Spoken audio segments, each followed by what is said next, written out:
रंजना झा अहाँ समस्त मिथिलावासी के सादर नमन करै छी और रंजना गीत संग्रह चैनल पर अहाँ सब गोटा के स्वागत करै छी। आई एहि चैनल पर हम एकटा सुंदर मैथिली गौरी पूजा के गीत लऽ आयल छी। मधुश्रावणी पावनि में गौरी पूजा के गीत होइत अछि, तऽ आउ सुनी सब गोटा एकटा सुंदर मैथिली गौरी पूजा के गीत। आशा करै छी जे अहाँ सबके गीत सुनय में नीक लागत। गौरी पूजन चलू सिया मुदित मन, पिया के संग में ना। गौरी पूजन चलो सिया मुदित मन, पिया के संग में ना। पिया के संग में ये पिया जी के संग में, पिया जी के संग में ये पिया जी के संग में।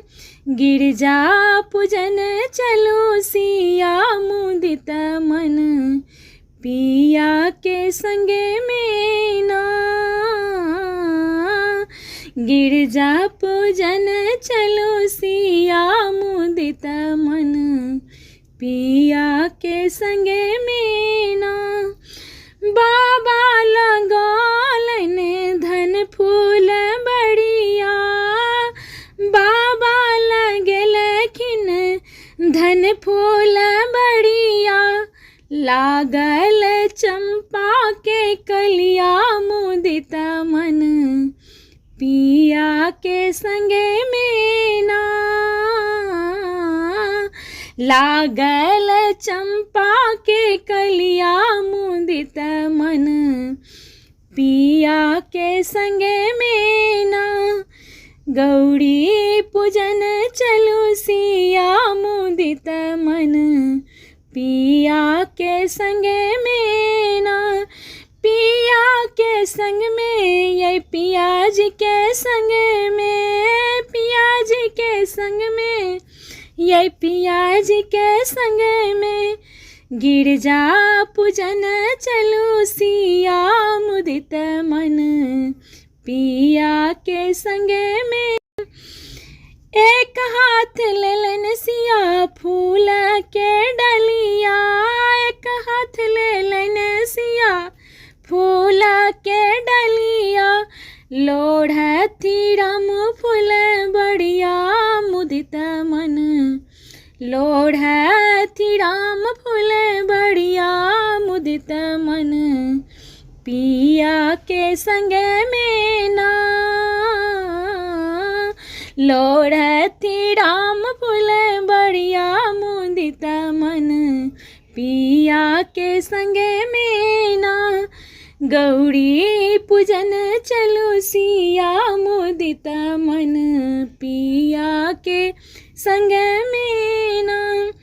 फूल बाजे लोढ़ी लोढ़ी भरलन चंगड़िया, फूल बाजे लोढ़ी लोढ़ी भरलन चंगड़िया। हाथ में ललन फूल डलिया मुदित मन, पिया के संग में ना।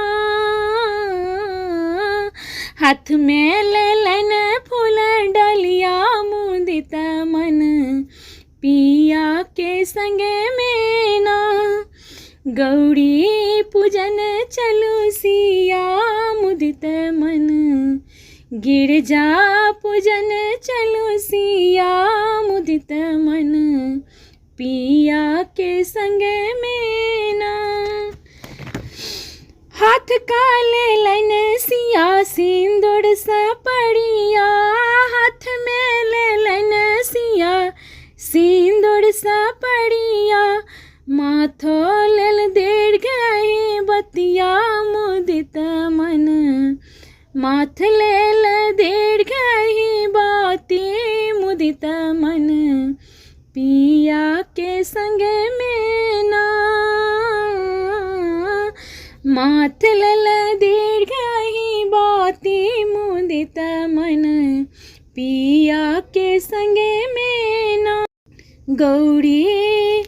गौरी पूजन चलो सिया मुदित मन, पिया के संग में ना। पिया के संग में ये पिया जी के संग में,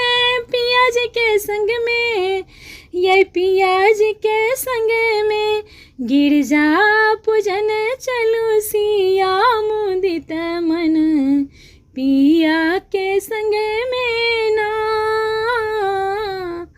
गौरी पूजन चलू सिया मुदित मन पिया के संग में ना।